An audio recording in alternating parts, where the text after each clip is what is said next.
بسم اللہ الرحمن الرحیم۔ تو ہمارا آج اصول فقہ کا 7واں لیکچر ہے، ٹھیک ہے جی۔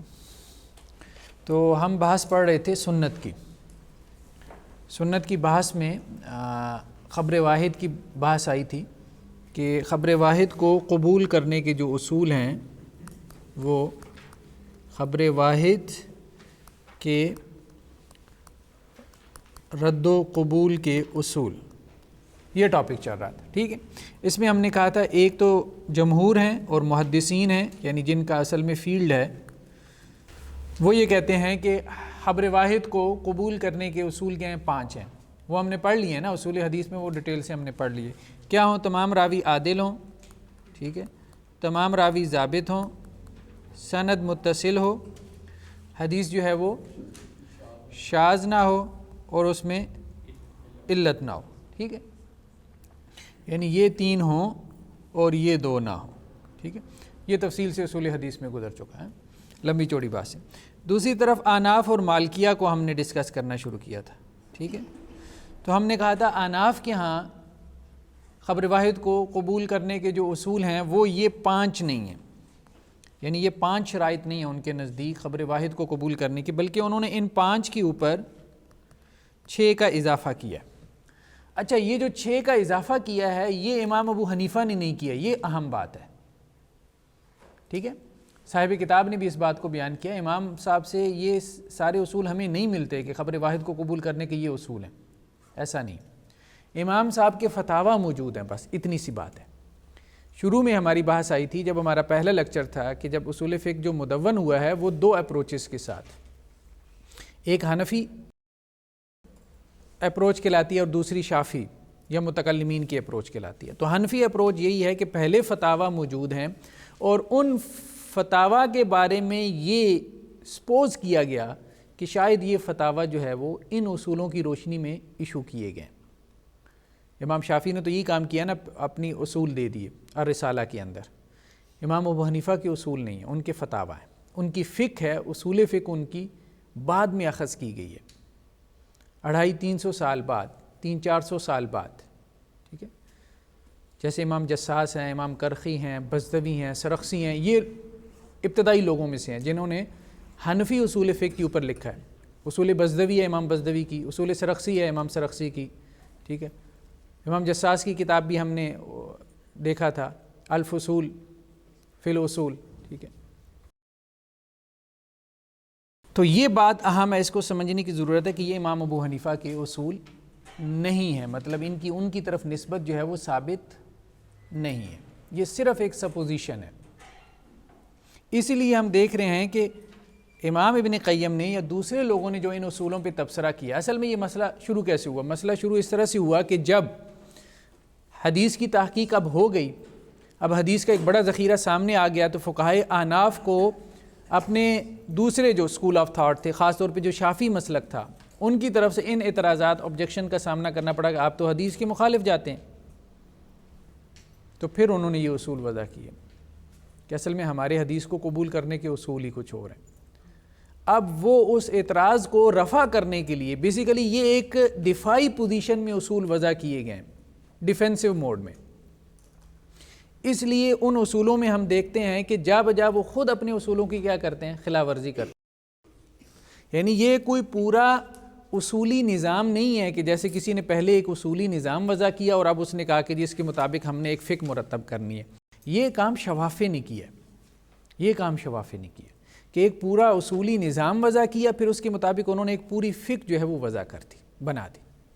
یہاں پہ کیا تھا؟ فقہ پہلے تھی، اس میں سے اصول نکالے گئے، اب وہ سارے سپوز پرنسپلز تھے مفروضوں کے اوپر، وہ پھر اس میں ان کا اپنا اختلاف بھی ہے، اپنا اختلاف بھی ہے۔ آج ہم اس کو کچھ ڈسکس بھی کریں گے کہ امام صاحب کے نزدیک یہ اصول رہا ہوگا، دوسرے نے آ کے کہا کہ نہیں یہ نہیں رہا ہوگا، ٹھیک ہے۔ تو اب ہو یہ رہا ہے کہ ان کے اصولوں کی سب سے زیادہ خلاف ورزی خود ان کے ہاں پائی جا رہی ہے۔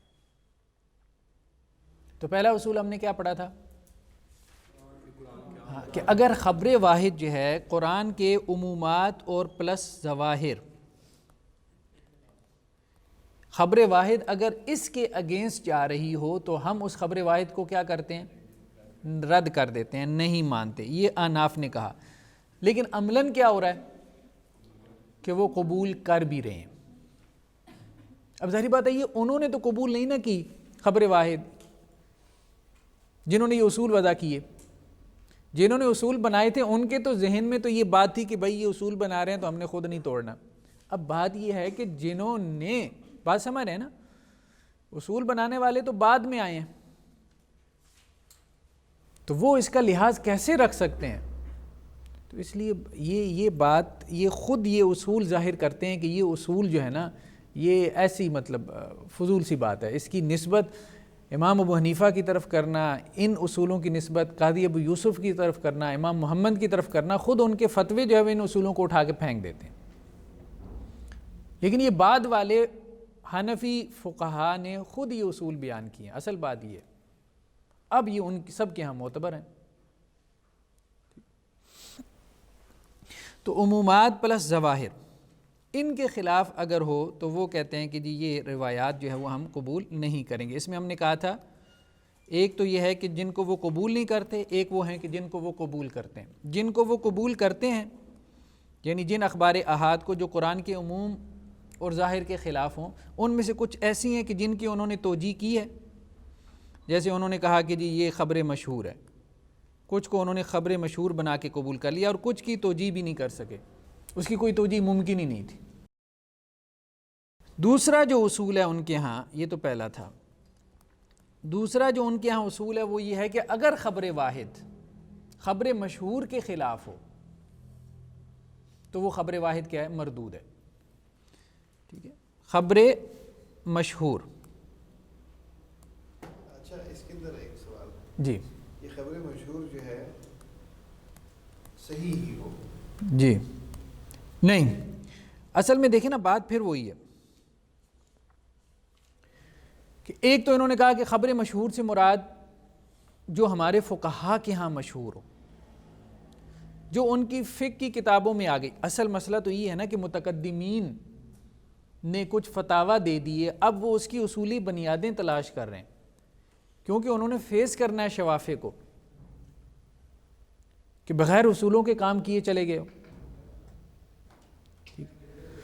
تو اب وہ فیس کرنے کے چکر میں اب جب انہوں نے یہ باتیں، یہ اصول بنائے ہیں، تو اب وہ اصول بڑے عجیب و غریب قسم کے ہیں، مطلب لاجیکل نظر نہیں آتے۔ مشہور ہونے کا مطلب تو یہ ہونا چاہیے کہ جو اس فیلڈ کے ایکسپرٹس ہیں، یعنی جن کی فیلڈ حدیث ہے، ان کے ہاں وہ خبر مشہور ہو، دین اس کی کوئی سینس بنتی ہے محدثین کے ہاں۔ لیکن اس خبر کو ان کے فقہا کے علاوہ کوئی خبر مشہور شمار نہیں کرتا۔ تو ایک تو انہوں نے کہا کہ خبر مشہور یعنی خبر واحد جو خبر مشہور کے خلاف ہوگی تو وہ مردود ہے، وہ ریجیکٹڈ ہے، اور خبر مشہور سے مراد جو ان کے فقہا یعنی فقہائے احناف کے ہاں مشہور ہو، جو ان کی فقہ کی کتابوں میں درج ہو گئی ہو۔ یعنی ایک تو مشہور کی ہم نے تعریف کی تھی نا اصول حدیث میں کہ اس روایت کو کہتے ہیں جس کو 3 راوی روایت کریں ہر درجے کے اندر، ٹھیک ہے، یا پھر اس کو بھی مشہور کہہ سکتے ہیں اصطلاحاً جو محدثین کے طبقے میں مشہور ہو گئی ہو، یا آپ کہیں کہ جی امت کے علماء میں، مطلب کسی خاص اسکول آف تھاٹ کو آپ چھوڑ دیں، تمام علماء جو ہیں ان کے ہاں طبقات میں وہ کیا ہو، وہ حدیث معروف ہو، اس کو آپ مشہور کہہ سکتے ہیں۔ تو یہاں پہ بھی یہی معاملہ ہوا کہ کچھ اخبار کو انہوں نے کیا کیا، رد کر دیا کہ جی یہ اخبار احاد جو ہیں یہ خبر مشہور کے خلاف ہیں، تو اس لیے مردود ہیں۔ لیکن دوسری طرف پھر وہ کیا کرتے ہیں، کچھ اخبار احاد کو کیا کرتے ہیں جو خبر مشہور کے خلاف جا رہی ہیں لیکن وہ ان کو قبول کر لیتے ہیں۔ اب یہ انہوں نے قبول نہیں کیا، بات پھر وہی ہے، ان کے بڑوں نے قبول کیا تھا، وہ تو بعد والوں نے بتایا کہ بھائی تم نے اصول غلط بنایا ہے۔ اصول بناتے ہوئے تمام فروعات کا احاطہ تو کر لیتے۔ سمجھ رہے ہیں بات؟ یہ ایسی ہے جیسے میں نے جو کتاب لکھی فکر غامدی صاحب کی، جو ان کا اصولوں کا جائزہ لیا، اب اس میں 2 طرح سے کام کیا۔ ایک تو یہ کہ آپ کا اصول غلط ہے جو آپ نے بنایا، اور دوسرا یہ ہے کہ آپ خود اس اصول کی پاسداری نہیں کر رہے۔ اچھا وہ چیزیں ہوتی ہیں باریک۔ قرات سے متعلق جو ہے کچھ روایات کو غامدی صاحب نے قبول کرنے سے انکار کر دیا کہ اس کی سند میں زہری ہے. امام زہری بہت بڑے محدث ہیں, ٹھیک ہے, امام مالک کے اساتذہ میں سے.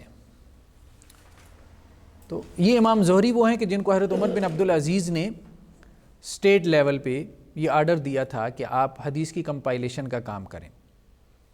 یعنی حدیث کی کمپائلیشن کا پہلا کام جو ہے وہ اسٹیٹ لیول پہ وہ امام زہری کی سپرویژن میں ہوا. ٹھیک, تو امام زہری بہت بڑے محدث ہیں. تو غامدی صاحب نے ان پہ تنقید کی کہ امام زہری کے اوپر جرح کی. تو ایک تو میں نے اس چیز کو پکڑا کہ یہ جرح جو ہے نا یہ آپ کی درست نہیں ہے جو آپ دکھا رہے ہیں, بلکہ ان کی تعدیل جو ہے وہ ائمہ میں بہت معروف ہے. دوسرا یہ ہے کہ غامدی صاحب کی میزان میں انہوں نے کیا کیا کہ بہت ساری روایات سے استدلال کیا, مختلف چیپٹرز ہیں. صحیح بخاری میں یہ اب آدمی عام طور پہ ہوتا کیا ہے کہ آپ روایت تو پکڑ لیتے ہیں, سند دیکھتے نہیں. بخاری میں یہ روایت ہے نا میرے سپورٹ میں جا رہی ہے, آپ نقل کر دیں گے, سند کون دیکھتا ہے, کوئی رواج نہیں ہے. انہوں نے وہ روایتیں نقل کی ہوئی تھیں, تو ان کے ہر چیپٹر میں جو ان کی میزان کتاب ہے میں نے ایسی روایتیں نکالی جن کو وہ اپنے لیے استدلال کی بنیاد بنا رہے تھے, اور ان کی سندیں نکالی, اور ان کی سندوں میں امام زہری تھے. سمجھ رہے ہیں بات؟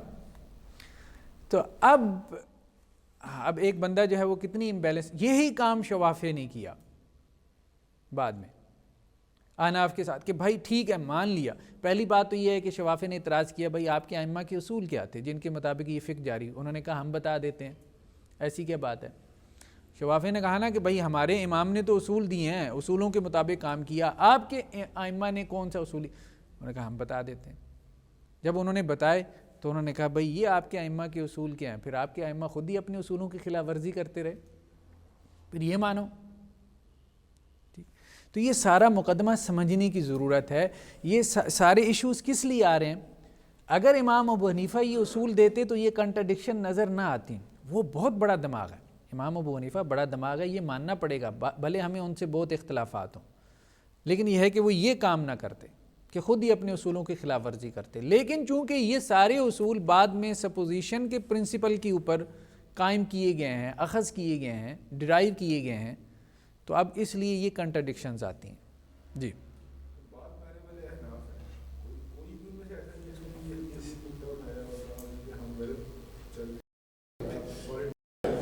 دیکھیں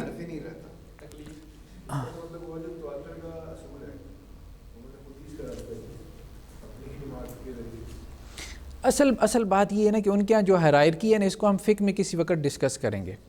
ٹھیک ہے, مثال کے طور پہ اب دیکھیں نا ولی کے بغیر نکاح, مثال کے طور پہ یہ ایک ایشو ہے. ٹھیک ہے, اب اس میں امام ابو حنیفہ کے دو قول ہیں. ٹھیک ہے, امام ابو یوسف کے 3 قول ہیں کہ ولی کے بغیر نکاح ہو جاتا ہے کہ نہیں. امام محمد کے 2 قول ہیں. کتنے قول ہو گئے فقہ حنفی میں؟ 7 قول ہو گئے. اب اس 7 میں سے ایک پہ وہ کیسے پہنچے؟ مفتہ بھی قول ایک ہے, اس کو کہتے ہیں مفتہ بھی, یعنی جس پہ فتویٰ ہے وہ ایک قول ہے, وہ ضروری نہیں امام ابو حنیفہ کا ہو. اچھا, اب مسئلہ یہ پیدا ہو گیا, مثال کے طور پہ امام ابو یوسف کی 3 قول ہیں, تینوں ڈیفرنٹ ہیں کہ بغیر ولی کے نکاح ہو جاتا ہے, مطلقاً ہو جاتا ہے, اور ایک قول ان کا یہ ہے کہ بغیر ولی کے نکاح ہوتا ہی نہیں ہے, اور ایک قول یہ ہے کہ کفر میں ہو جاتا ہے, غیر کفر میں نہیں ہوتا. اب سوال یہ پیدا ہوا مثال کے طور پہ کہ امام ابو یوسف کی 3 قولوں میں سے آخری قول کون سا ہے؟ اچھا, اب اس میں ان کے فقہا آتے ہیں جن کو کہتے ہیں اصحاب ترجیح. ٹھیک ہے, اب یہ پوری سائنس سمجھیں ہوتا کیا ہے. اصحاب ترجیح میں ایک ہیں امام طحاوی, ایک ہیں امام سرخسی. ٹھیک ہے, طحاوی نے کہا, امام طحاوی نے, کہ امام ابو یوسف کا جو آخری قول ہے وہ کیا ہے؟ وہ یہ ہے کہ بغیر ولی کے نکاح نہیں ہوتا, یعنی وہی ہے جو باقیوں کا ہے کہ بغیر ولی کے نکاح نہیں ہوتا. یہ امام طحاوی نے کہا. امام سرخسی نے کہا کہ نہیں, ان کا آخری قول یہ ہے کہ بغیر ولی کے نکاح ہو جاتا ہے. اب سوال یہ پیدا ہوا، یہ دونوں احناف کے کبار فقہا میں سے ہیں، ان کو کہتے ہیں اصحاب ترجیح، یعنی جب ہمارے بڑے فقہا کا اختلاف ہو جائے تو انہوں نے ترجیح قائم کرنی ہے کہ کون سا قول راجح ہے، ٹھیک ہے۔ اب ان کا اختلاف ہو گیا، اچھا پہلے تو یہاں اختلاف تھا، یہ پہلا لیول تھا، اچھا اس سے اوپر جائیں تو تینوں کا اختلاف ہے، پھر اس میں ایک صاحب کا خود آپس میں اپنے اقوال میں اختلاف ہے، پھر اس سے نیچے آئیں جنہوں نے یہ تعین کرنا ہے کہ ان میں سے آخری قول کون سا ہے، ان کا اختلاف ہو گیا۔ اب اس میں سے طحاوی سینئر ہیں، بیسیکلی طحاوی سینئر ہیں، لیکن پھر ایک نیچے صاحب آتے ہیں جو یہ کہتے ہیں کہ طحاوی درست ہیں یا سرخسی درست ہیں، سمجھ رہے ہیں بات؟ اب یہ پوری ہائرارکی چل کیسے رہی ہے، مطلب مثال کے طور پہ ابن عابدین شامی ہے، اب فتویٰ جو ہے نا وہ یہاں سے آگے نہیں بڑھتا، ابن عابدین شامی جو ہے یہ فتاوی شامی ہے اس کو کہتے ہیں، بس اس سے پیچھے کسی کو پتہ ہی نہیں ہوتا کہ فقہ حنفی میں عام طور پہ الا ماشاء اللہ اچھے مفتی بھی ہیں جو اس سے اوپر کی کتابیں پڑھتے ہیں، ورنہ تو فتاوی عالمگیری ہو گیا، فتاوی شامیہ ہو گیا، اس سے اوپر پتہ ہی نہیں ہوتا کہ کیا ہے، ہماری فقہ میں اختلاف کیا، اپنی فقہ کا بھی نہیں پتہ ہوتا۔ تو بیسیکلی اگر آپ مطلب اس میں ہوئیں نا، اس میں سینیئرٹی کی بنیاد پہ جائیں تو آپ امام طحاوی کے قول کی طرف جائیں گے کہ امام ابو یوسف کی آخری رائے یہ تھی کہ بغیر ولی کے نکاح نہیں ہوتا، لیکن یہ ہے کہ یہ سینیئرٹی بھی کس نے طے کرنی ہے، یہ نیچے میں آ کے اصل میں تقلید کہاں پہ ہو رہی ہے، ابن عابدین شامی کی تقلید ہو رہی ہے، سیدھی بات یہ، کیونکہ اس پوری ہائرارکی میں وہ آ کے تعین کر رہے ہیں کہ فقہ حنفی کیا ہے۔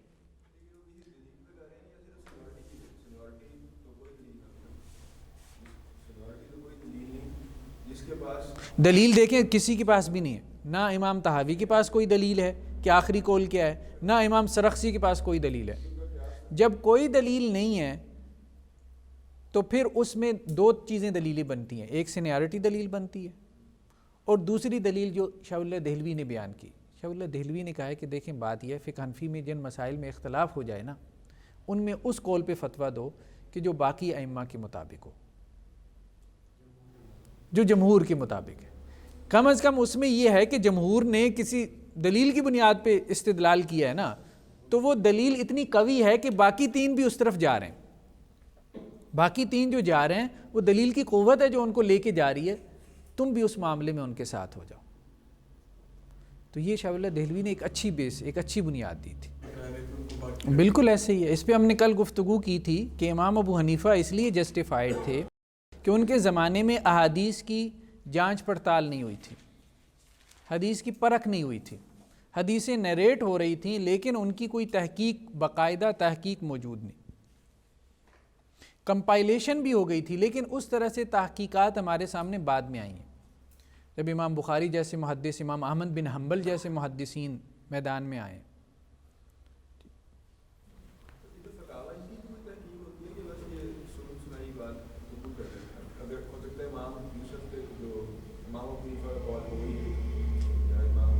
نہیں دیکھیں وہ فتاویٰ تو یہ ان کی اصول کی کتابیں ہیں نا، یہ ہم فقہ میں پڑھیں گے انشاءاللہ سے کہ بنیادی مصادر کیا ہیں، ہر فقہ کے بنیادی مصادر کیا ہیں، وہ تو امام محمد نے کمپائل کر لیے تھے، فقہ حنفی کو امام محمد نے کمپائل کر لیا تھا، اور امام محمد جو ہے وہ براہ راست شاگرد ہیں امام ابو حنیفہ۔ مدینہ میں شکار کی ممانعت کی احادیث، ٹھیک ہے، مدینہ جو ہے وہ کیا ہے، حرم ہے، یہ 25 کے قریب روایات ہیں جن میں یہ تذکرہ ہے کہ مدینہ جو ہے وہ حرم ہے اور حرم میں شکار ممنوع ہے، لیکن ان روایات کو انہوں نے کہا کہ یہ اخبار احاد ہیں، ہم ان کو نہیں مانتے، اس لیے کہ یہ اخبار احاد ایک خبر مشہور کے خلاف ہیں، اور وہ خبر مشہور کیا ہے، حضرت انس ان کا ایک چھوٹا بھائی تھا، حضرت انس جو رسول اللہ صلی اللہ علیہ وسلم کے صحابہ میں سے ہیں، تو اللہ کے رسول جو ہے وہ ان کے گھر میں جب جاتے تھے تو اس نے، وہ چھوٹا بچہ تھا تو اس نے ایک پرندہ پال رکھا تھا، ممولا، کچھ لوگوں نے کہا کہ وہ بلبل تھی، بہرحال اس کے ترجمے میں اختلاف ہے کہ اس کا صحیح ترجمہ کیا ہے، مطلب چھوٹا سا جیسے بچے گھر میں پرندہ پال لیتے ہیں، تو اس کے ساتھ کھیلتا رہتا تھا، تو ایک مرتبہ وہ مر گیا، تو اللہ کے رسول نے جا کے کہا کہ وہ کیا ہوا تمہارے ممولے کو، تو وہ یہ کہتے ہیں کہ اللہ کے رسول نے منع نہیں کیا اس بچے کو کہ بھائی یہ حرم مدنی ہے تو تم نے پرندہ کیوں پکڑا ہے؟ یہاں شکار کرنا منع ہے۔ تو اس لیے یہ روایات جو ہے نا وہ ہم قبول نہیں کریں گے اور ہم کہیں گے کہ حرم مدنی میں شکار جائز ہے، جبکہ جمہور یہ کہتے ہیں کہ حرم مدنی میں شکار جائز نہیں ہے، کیونکہ اس کی روایات بہت سری ہیں۔ اس روایت کا تعلق شکار کی ممانعت سے ہے ہی نہیں، مطلب اس روایت کا موضوع ہی یہ نہیں ہے۔ اور دوسرا یہ ہے کہ وہ بس اس بچے نے پکڑا ہوا تھا نا، شکار تو یہ ہے کہ مارنا، اس بچے نے اس کو پکڑا ہوا تھا، وہ اس کے ساتھ کھیلتا تھا، ہاں ایک قسم کا پیٹ تھا، بس یہی تھا۔ تو بجائے اس کے کہ 25 سری روایات کی آپ تعویل کریں، آپ نے تعویل کرنی ہے تو اس ایک روایت کی تعویل کر دیں کہ وہ بچہ تھا، نابالغ تھا، اس لیے شریعت کے احکامات اس پہ لاگو نہیں ہوتے تھے مثال کے طور پہ، یا پھر یہ ہے کہ اس نے اس کو شکار نہیں کیا، اس نے اس کو پکڑا ہوا تھا۔ شکار کرنا مطلب کھانے کے لیے اس کو جو ہے وہ مارنا۔ تو جن روایات کا موضوع ہی ممانعت ہے ان کی تعویل کرنے کے بجائے اس روایت کی آپ تعویل کریں اور اس روایت کو ان 25 کے مطابق بنائیں، یہ جمہور کا کہنا ہے کہ یہ بات جو ہے نا وہ، لیکن اصل بات پھر وہی ہے، چونکہ فتویٰ ہے نا تو فتوے کے مطابق آپ نے اصول وضع کرنے ہیں۔ پرابلم اصل میں یہ۔ اسی طرح نکاح جو ہے اس میں جو حق مہر ہے، یہ تو تھا نا کہ مدینہ حرم ہے، دوسرا کیا ہے؟ حق مہر۔ حق مہر کی مقدار مقرر نہیں ہے، بہت ساری روایات ہیں۔ اللہ کے رسول صلی اللہ علیہ وسلم نے کبھی جو ہے وہ کسی انگوٹھی کے عوض جو ہے وہ نکاح کی اجازت دے دی، کبھی جو ہے وہ قرآن کی کسی سورت اس کے عوض جو ہے وہ نکاح کی اجازت دے دی۔ تو روایات میں یہ واقعات ملتے ہیں نا۔ ایک صحابی کے پاس کچھ نہیں تھا تو اللہ کے رسول نے کہا کچھ قرآن یاد ہے تو آپ یاد کروا دو اپنی منکوحہ کو، تو یہی حق مہر ہے۔ تو حق مہر کی چھوٹی بڑی مقدار مقرر نہیں ہے۔ قرآن نے کہا نا قنطار بھی دے سکتے ہو، ٹھیک ہے، ڈھیروں سونا بھی دے سکتے ہو، نہ کم از کم مقدار مقرر ہے نہ زیادہ سے زیادہ مقدار مقرر ہے۔ لیکن احناف کے ہاں کم از کم مقدار کیا ہے؟ مقرر ہے۔ وہ کیا ہے؟ وہ 10 درہم ہے۔ لیکن وہ روایت کیا ہے؟ محدثین کے نزدیک وہ روایت ضعیف ہے۔ تو وہ یہ کہتے ہیں کہ یہ جو اخبار احاد ہیں جن میں کم از کم حق مہر کی مقدار مقرر نہیں ہے، یہ ریجیکٹڈ ہے اس خبر مشہور سے کہ جس میں کم از کم مقدار کتنی ہے؟ 10 درہم۔ وہ آپ نے سنا ہو نا کبھی، وہ کیا کہتے ہیں، شرعی حق مہر، شرعی حق مہر 32.5 روپے کبھی ہوتا تھا، پتہ نہیں کتنا ہو گیا۔ تو وہ شرعی حق مہر جو ہے وہ یہ صورتحال ہے۔ تو 10 درہم جو ہے نا، 10 درہم کتنا بنتا ہے؟ 10 درہم جو ہے 200 درہم جو ہے نا، 200 درہم برابر ہوتا ہے 52.5 تولے چاندی کے، ٹھیک ہے۔ تو 52.5 تولے چاندی یہ نصاب ہے چاندی کا۔ چاندی کا نصاب پچھلی دفعہ کتنا تھا؟ میرے خیال میں یہی کوئی 45,000 اتنا ہوگا، 45,000 جو ہے وہ آپ اس کو 20 سے تقسیم کر دیں، 20 پہ تقسیم کر دیں تو یہ 2 سے 2,500 بنتا ہے تقریباً۔ یہ 10 درہم جو ہے، تو حق مہر کی مقدار جو ہے یہ مقرر نہیں ہے، کیونکہ جس خبر مشہور کی بنیاد پہ آپ ان اخبار احاد کا رد کر رہے ہیں وہ خبر مشہور کیا ہے؟ وہ خود ضعیف ہے، وہ خود ریجیکٹڈ ہے۔ اسی طرح عصر کی نماز اور فجر کی نماز کا فرق۔ طلوع آفتاب کے وقت 1 رکعت پا لینا، اللہ کے رسول صلی اللہ علیہ وسلم کی حدیث ہے کہ جس نے سورج طلوع ہونے سے پہلے 1 رکعت پا لی تو وہ کیا کرے؟ دوسری رکعت بھی پڑھ لے۔ یہ بحث آئی تھی نا ہماری۔ اب یہ کہتے ہیں کہ نہیں، یہ ممانعت کی حدیث کے خلاف ہے۔ ممانعت کی حدیث کیا ہے؟ وہ کہتے ہیں وہ خبر مشہور ہے، اس میں کیا ہے کہ طلوع آفتاب کے وقت نماز نہیں پڑھنی۔ لیکن جمہور یہ کہتے ہیں کہ بجائے اس کے کہ آپ حدیثوں میں ٹکراؤ پیدا کر کے ایک حدیث کو آپ رد کریں، بہتر کیا ہے؟ آپ دونوں احادیث کا ایسا مفہوم بیان کریں کہ جس سے دونوں پہ عمل ہو جائے، جمع کر لیں، آپ تطبیق پیدا کریں، جو ہم نے اصول حدیث میں پڑھا تھا۔ سب سے پہلا کام کیا ہے؟ تطبیق پیدا کرنا، کیونکہ رسول اللہ صلی اللہ علیہ وسلم کے کلام میں ٹکراؤ نہیں ہوگا۔ جب ثابت ہو گیا کہ یہ دونوں روایات صحیح ہیں تو اب ٹکراؤ کیسا؟ اب تو ہمارے فہم کا ٹکراؤ ہے نا۔ لیکن اصل مسئلہ پھر وہی ہے نا کہ چونکہ پیچھے ایک فتویٰ موجود ہے امام صاحب کا، اس فتوے کے مطابق ہم نے اصول بنانے، ورنہ تو کوئی مشکل نہیں ہے اس میں تطبیق پیدا کرنا دونوں روایات میں، کہ جن روایات میں سورج طلوع ہوتے وقت نماز پڑھنے سے منع کیا، ان سے مراد کیا ہے کہ جب سورج طلوع ہونا شروع ہو جائے تو اس وقت نماز نہ پڑھو۔ ہاں، اس سے پہلے اگر ایک رکعت، اچھا عجیب بات یہ ہے کہ یہ کہتے ہیں کہ سورج غروب ہو رہا ہو اور غروب ہونے سے پہلے ایک رکعت مل جائے تو وہ پڑھ لو، وہ ٹھیک ہے۔ اچھا، ممانعت جس حدیث میں ہے سورج طلوع ہوتے وقت پڑھنے کی، اسی حدیث میں ممانعت کیا ہے؟ ممانعت کے اوقات غروب ہونے کی بھی موجود ہیں، لیکن چونکہ غروب ہونے پہ فتویٰ موجود ہے فقہائے احناف کا کہ وہاں ایک رکعت ہو جاتی ہے، طلوع ہوتے وقت نہیں ہوتی، تو اب یہ ایک عجیب سی کھچڑی بنائی ہوئی ہے۔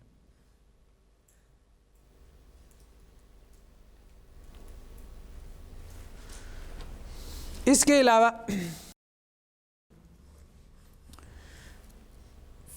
فجر کی نماز، اللہ کے رسول صلی اللہ علیہ وسلم کے بارے میں آتا ہے کہ آپ فجر کی نماز جو ہے وہ غلس میں پڑھتے تھے، اندھیرے میں، یعنی جلد پڑھتے تھے۔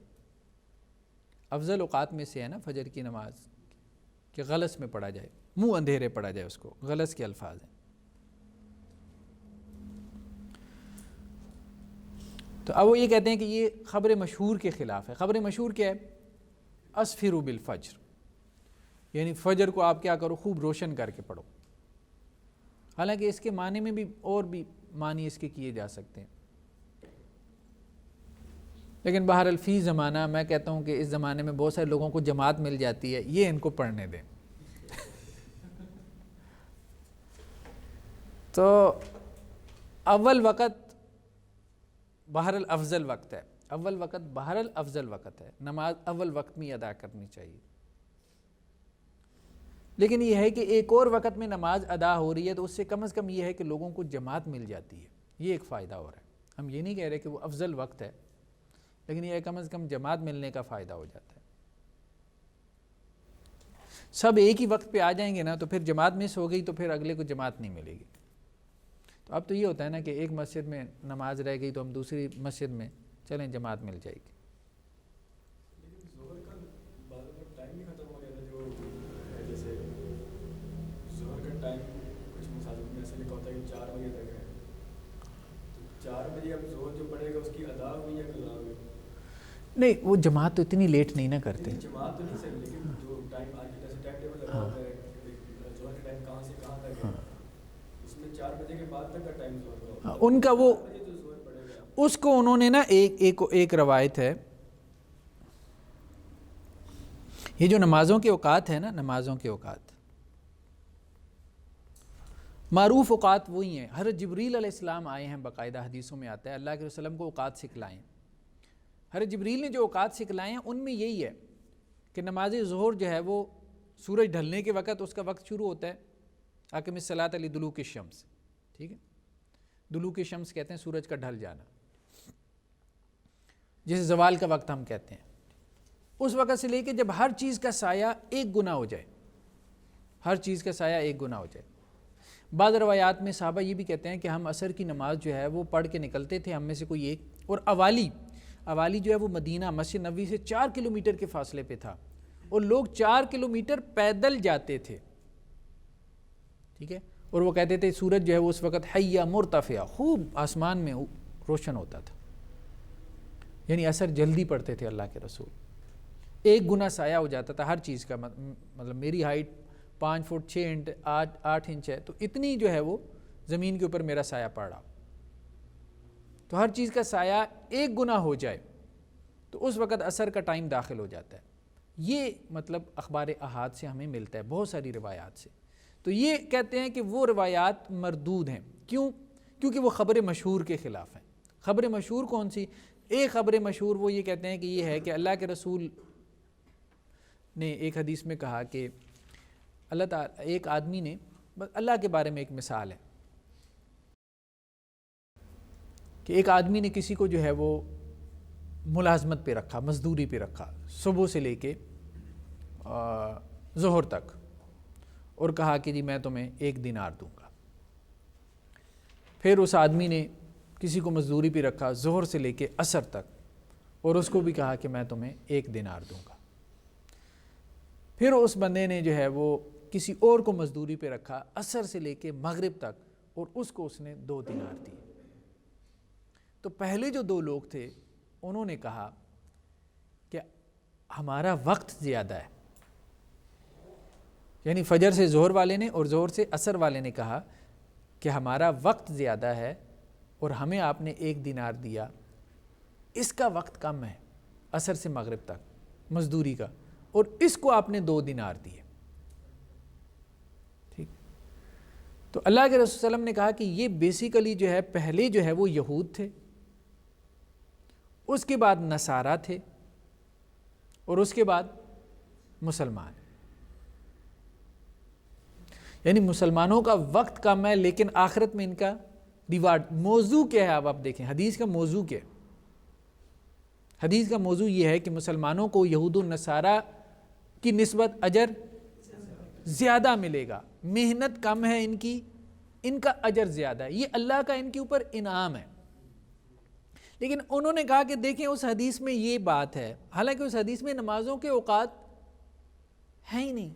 بھئی جن روایات میں باقاعدہ نمازوں کے اوقات کو موضوع بحث بنایا گیا کہ حضرت جبریل آ کے سکھانا چاہ رہے ہیں کہ نمازوں کی یہ اوقات ہیں، یا صحابہ یہ بتلانا چاہ رہے ہیں کہ نمازوں کی یہ اوقات ہیں، اس سے آپ استدلال نہیں کر رہے، اور آپ ایک ایسی حدیث سے استدلال کر رہے ہیں کہ جو نمازوں کے اوقات جس میں موضوع بحث ہی نہیں ہے، ڈسکشن کا موضوع ہی نہیں ہے۔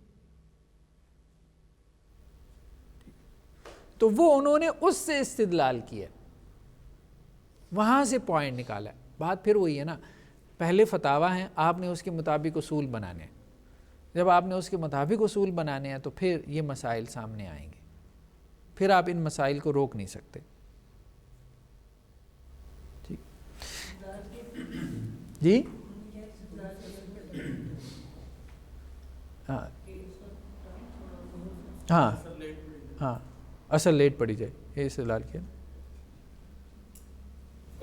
کہ عصر سے مغرب تک کا ٹائم تھوڑا ہے نا، تو اس کا مطلب یہ کہ عصر لیٹ پڑی جائے تاکہ ٹائم کم ہو جائے عصر سے مغرب کا، اور زور سے عصر کا ٹائم زیادہ ہو جائے، تاکہ وہ حدیث ٹھیک ہو جائے کہ انہوں نے زیادہ کام کیا، ورنہ تو زیادہ کام ان کا بنتا ہے عصر سے مغرب والوں کا۔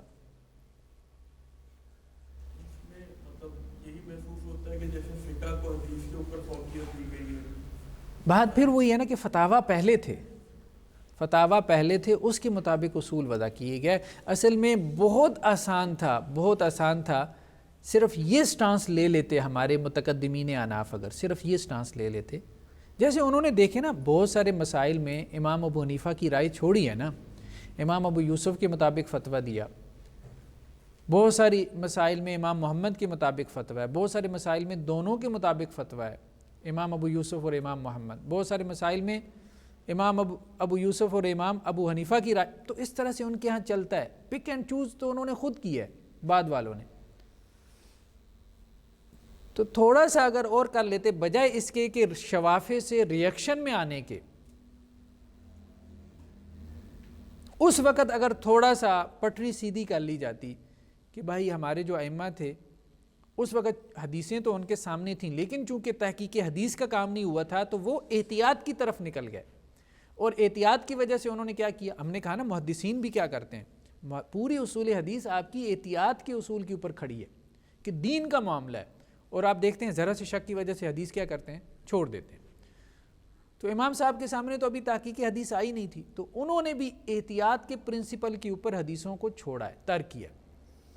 اب چونکہ تحقیق حدیث ہو گئی اور ان لوگوں نے کی جو خود احتیاط کے اصول کو سب سے زیادہ نبھانے والے تھے، اس پہ عمل کرنے والے تھے، تو اب ان کی تحقیق حدیث لے کے اپنی فقہ کو کے اصول وضع کرنے تھے، لیکن بہرحال اب یہ اب ہو گیا، اب اللہ کی طرف سے ہو گیا، اللہ کی طرف سے ہو گیا۔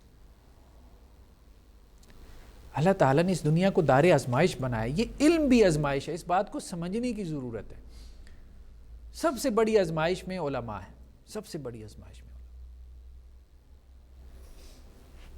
فجر کی نماز جو ہے وہ رمضان میں وہ غلس میں پڑھتے ہیں جی وہ غلط چلی جاتی ہے۔ ہاں رمضان میں غلس میں پڑھتے ہیں فجر کی، وہ ذرا اپنی آسانی کے لیے، ٹھیک، وہاں پھر وہ جانا جائے وہاں پر پیچھے آ جائے۔ اسی طرح پھلوں میں اور سبزیوں میں، پھلوں اور سبزیوں میں زکوٰۃ کا نصاب کیا ہے؟ ٹھیک ہے، جمہور کیا کہتے ہیں؟ حدیث میں ہے کہ 5 وسق، 5 وسق، یہ کوئی بنتا ہے 720 kg، 720 کلو بنتا ہے۔ حدیثوں میں آتا ہے کہ جی سبزیوں اور پھلوں میں جو زکوٰۃ کا نصاب ہے، نصاب ہوتا ہے نا، نصاب سمجھتے ہیں نا، ضروری تو نہیں کتنا سونا ہو، 1 تولہ نہیں، 7.5 تولے سونا ہو تو پھر زکوٰۃ ہوگی، 52.5 تولے چاندی ہو پھر زکوٰۃ ہوگی، 40 بکریاں ہیں پھر زکوٰۃ ہوگی، ٹھیک ہے، 39 کے اوپر نہیں ہے، 30 گائیں ہیں بھینسیں ہیں پھر زکوٰۃ ہوگی، 5 اونٹوں سے زکوٰۃ شروع ہوتی ہے، 4 پہ زکوٰۃ نہیں، اس کو نصاب زکوٰۃ کہتے ہیں، ٹھیک۔ تو پھلوں میں اور اسی طرح سے سبزیوں کے اندر کہا گیا کہ اگر اس سے کم ہو تو وہ ظاہری بات ہے انسان خود ہی استعمال کر لیتا ہے، ٹھیک ہے۔ یہ کتنا بن جاتا ہے؟ کوئی 19-20 من بنتا ہے، اس سے کم ہو تو وہ انسان کی اپنی بیسک نیڈز ہی پوری ہوتی ہیں مشکل سے، وہ کیا اس میں زکوٰۃ ادا کرے؟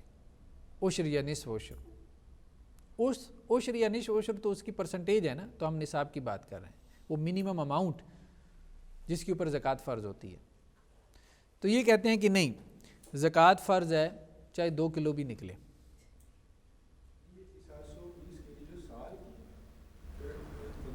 ہاں فصل ہوتی ہے، سال میں 2 فصلیں ہو سکتی ہیں، 4 ہو سکتی ہیں، عام طور پہ 2 ہوتی ہیں، ہاں عام طور پہ 2 ہوتی ہیں، لیکن کچھ لوگ جسے کہتے ہیں آف سیزن بھی، جیسے ٹماٹر لگا لیتے ہیں، آف سیزن ہے، اب تو بڑا کچھ آ رہا ہے۔ اچھا یہ آپ نے صرف پھلوں اور سبزیوں کا لکھا ہے، اجناس اس میں نہیں؟ اجناس بھی ہیں، اجناس بھی ہیں، اسی میں ہی ہے۔ تو یہ کہتے ہیں کہ جو بھی زمین سے نکلے، کیونکہ ایک حدیث میں یہ ہے کہ جو زمین سے نکلے اس پہ کیا ہے؟ زکوٰۃ ہے۔ اب خود اللہ کے رسول نے تعین کر دیا نا ایک دوسری حدیث میں کہ جو زمین سے نکلے اس سے مراد کیا ہے، یعنی اللہ کے رسول نے عام کی کیا کی؟ تخصیص کر دی کہ جو زمین سے نکلے اس پہ زکوٰۃ ہے، اس سے مراد کیا ہے کہ اتنا نکلے تو زکوٰۃ ہے۔ ایک دوسری حدیث میں آ گیا، مطلب ایک سادہ سی آپ ایکسپلینیشن یوں ہی کریں گے نا، اور اس میں کوئی حرج نہیں ہے، یہ سب کرتے ہیں، ٹھیک ہے۔ تو وہ یہ کہتے ہیں کہ یہ حدیث جو ہے یہ اس خبر واحد کے خلاف ہے جو خبر مشہور ہے، جس میں یہ ہے کہ جو زمین سے نکلے اس میں زکوٰۃ ہے۔ جی ہاں ان کے اوپر بھی، وہ ہم پڑھیں گے علیحدہ سے فقہ میں، اس میں بھی ہے۔ اب جیسے گھر میں کسی نے سبزیاں لگا لیں، اتنا تو نکل ہی آتا ہے۔ تیسرا اصول کیا ہے کہ اگر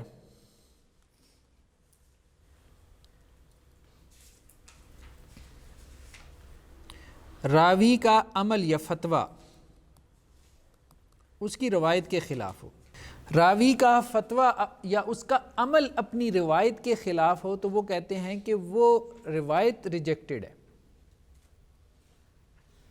راوی سے مراد یہاں پہ کون ہے؟ صحابی، کیونکہ اصلاً راوی تو وہی ہے نا۔ جیسے اگر کتا کسی برتن میں منہ ڈال دے تو اس کو کیا کریں؟ 7 مرتبہ دھو لیں، 7 مرتبہ دھونا، ٹھیک۔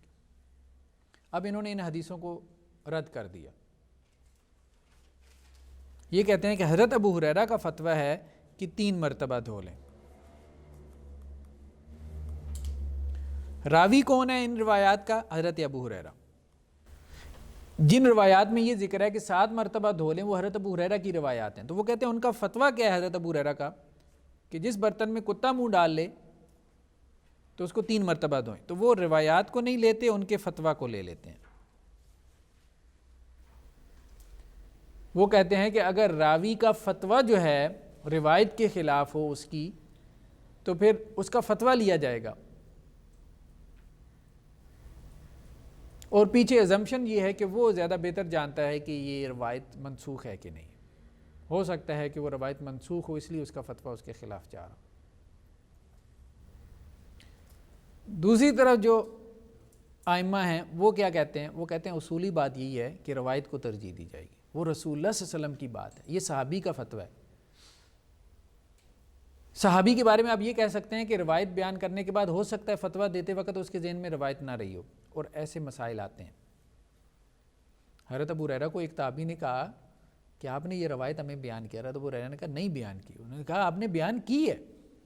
اور بعد میں تابعی کہتے تھے کہ عجیب بات ہے کہ حضرت ابو ہریرہ کو ہم مطلب کبھی ہم نے اس طرح سے نہیں دیکھا کہ ایک روایت انہوں نے ہم سے بیان کی اور بعد میں بھول ہی گئے.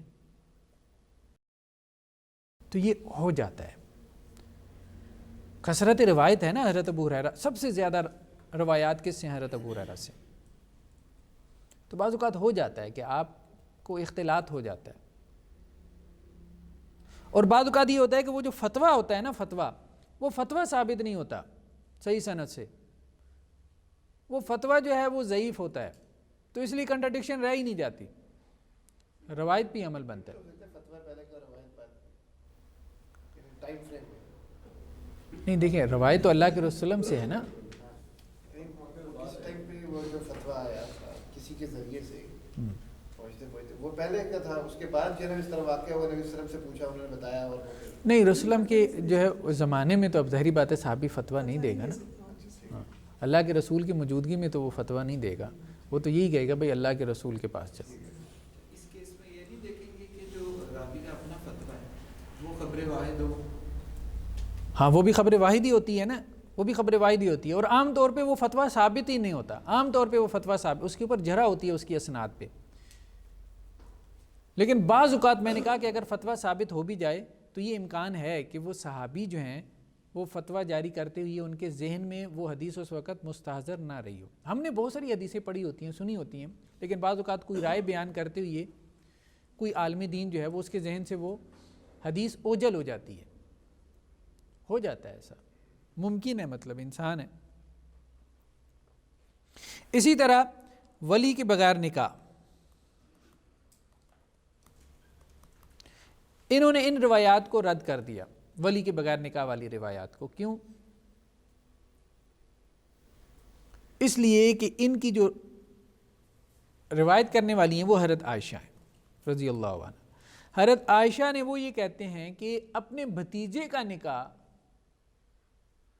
کروایا تھا ان کے ولی کی مرضی کے بغیر.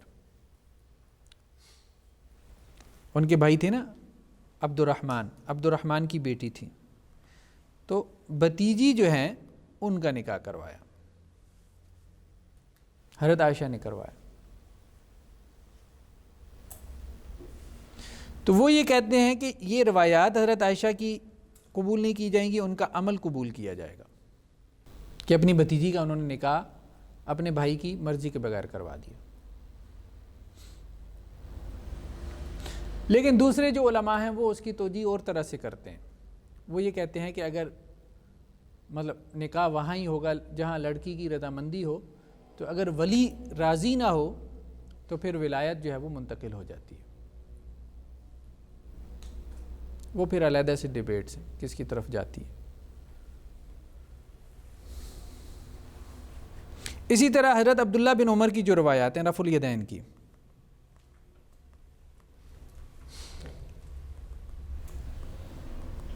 ان کو انہوں نے رد کر دیا, کیونکہ وہ یہ کہتے ہیں کہ ان کا ایک عمل ہمیں ملتا ہے کہ انہوں نے نماز پڑھی اور رفع الیدین نہیں کیا. تو یہ روایات مردود ہیں, ان کا عمل جو ہے وہ ہم لے لیں گے. اب صاحب کتاب نے یہی کہا ہے کہ انہوں نے کیا کام کیا ہے احناف نے, کہ بہت ساری جگہوں پہ تو انہوں نے رد کر دیا, یعنی راوی کا فتویٰ جو ہے وہ اگر روایت کے خلاف ہے یا راوی کا عمل روایت کے خلاف ہے تو انہوں نے کیا کیا؟ فتوے اور عمل کو لے لیا اور روایت کو رد کر دیا. لیکن کہیں پہ انہوں نے کیا کیا؟ روایت کو لے لیا, کہیں پہ یہ کام بھی کیا.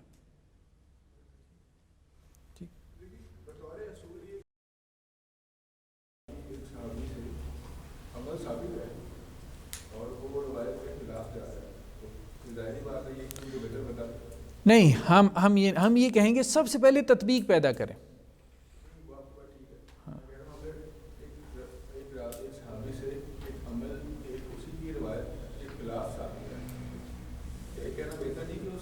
آپ بات سمجھیں نا, ہم یہی کہہ رہے ہیں کہ صحابی کے عمل کی کوئی توجیہ کر دیں یا روایت کی کوئی ایسی انٹرپریٹیشن کر دیں کہ وہ کنٹراڈکشن ہی ختم ہو جائے روایت میں اور صحابی کے عمل میں. یعنی دیکھیں نا, صحابی نے روایت کو صرف نقل نہیں کیا, اس کی ایک انڈرسٹینڈنگ بھی تو اس نے لی ہے نا. ٹھیک ہے, اب ہم تک جو اس کی انڈرسٹینڈنگ پہنچتی ہے اس روایت کی اور جو صحابی نے اس کو انڈرسٹینڈ کیا ہے, تو دونوں کی انڈرسٹینڈنگ مختلف ہو سکتی ہے. اس کا مطلب یہ نہیں ہے کہ وہ روایت کو منسوخ سمجھ رہا ہے. بیسیکلی ہمارا اختلاف اس روایت کی انڈرسٹینڈنگ میں اس سے ہو رہا ہے. تو ہم بیسیکلی انٹرپریٹ کریں کہ صحابی کی انڈرسٹینڈنگ یہ تھی. جیسے رفیدین پہ صرف عبداللہ بن عمر کی طرف آیات نہیں ہے. ہاں, اور بھی صحابہ کی بالکل ایسے ہی. جیسے مثال کے طور پہ حضرت عبداللہ بن عباس کی ایک روایت ہے کہ مہتو جو ہے, مہتو کے علاوہ ہر طلاق ہو جاتی ہے. مہتو کسے کہتے ہیں؟ بے عقل, ٹھیک ہے, جس کے اندر عقل نہیں ہے. اب یہ روایت انہوں نے لے لی ہے, یہ روایت ہے حضرت عبداللہ بن عباس کی, لیکن فتویٰ کیا ان کا؟ مکرہ کی طلاق ہو جاتی ہے. مکرہ یعنی مجبور. فتویٰ ان کا یہ ہے کہ مکرہ کی جو طلاق ہے یہ نہیں ہوتی. مجبور کی طلاق کے بارے میں ہم نے پڑھا تھا نا, اہلیت وجوب اور اہلیت ادا کی بات میں, کہ مجبور کی طلاق ہوتی ہے کہ نہیں. کسی کو گن پوائنٹ پہ طلاق کا کہا جائے تو اس کی طلاق ہوتی ہے کہ نہیں ہوتی. تو حضرت عبداللہ ابن عباس کا فتویٰ کیا ہے کہ اس کی طلاق نہیں ہوتی. جمہور کا فتویٰ بھی یہی ہے کہ اس کی طلاق نہیں ہوتی. احناف کہتے ہیں کہ طلاق ہو جاتی ہے, اور اس کے لیے روایت کون سی بیان کرتے ہیں؟ طلاق ہو جاتی ہے, اس کے لیے روایت کون سی بیان کرتے ہیں؟ یہ والی, کہ ماتو کے علاوہ ہر طلاق ہو جاتی ہے. اور یہ روایت کس کی ہے؟ ابن عباس کی. اور ابن عباس کا فتویٰ کیا ہے؟ طلاق نہیں ہوتی. تو یہاں انہوں نے روایت لے لی, حالانکہ وہ روایت ضعیف ہے. روایت کیا ہے؟ ضعیف ہے.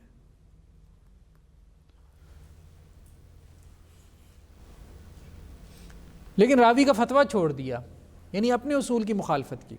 بات سمجھ رہے ہیں نا؟ اپنے اصول کی مخالفت کی. اصول کیا تھا کہ ہم راوی کی روایت کے خلاف اگر راوی کا فتویٰ آ جائے گا تو ہم فتویٰ لے لیں گے. لیکن یہاں پہ کیا کیا؟ روایت لے لی, فتویٰ چھوڑ دیا. حالانکہ روایت ضعیف تھی, فتویٰ صحیح ثابت تھا. ایکسپلینیشن کیا دیں گے؟ بات پھر وہی ہے کہ یہ سارے اصول بعد والے وضع کر رہے ہیں, متقدمین نے صرف فتاویٰ جاری کی ہیں. ہاں, یہ دیکھیں ان کی اصول فقہ کی کتابوں میں یہ بات واضح طور پہ موجود ہے, اور یہ ہر اصول فقہ کی کتاب میں. اس کا تو انکار کیا نہیں نہ جا سکتا کہ اصول احناف کے بعد میں وضع ہوئے. اس کا انکار ہی نہیں کیا جا سکتا. کیسے انکار کریں گے؟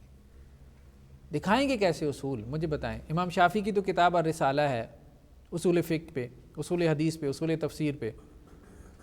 امام ابو حنیفہ کی کون سی کتاب ہے؟ امام محمد کی کون سی ہے؟ امام ابو یوسف کی کون سی ہے؟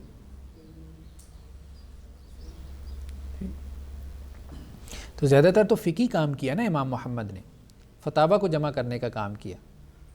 اور کچھ رد و قدم موجود ہے, ٹھیک ہے, اہل مدینہ کے اوپر، لیکن وہ اس طرح سے اصول فقہ نہیں ہے۔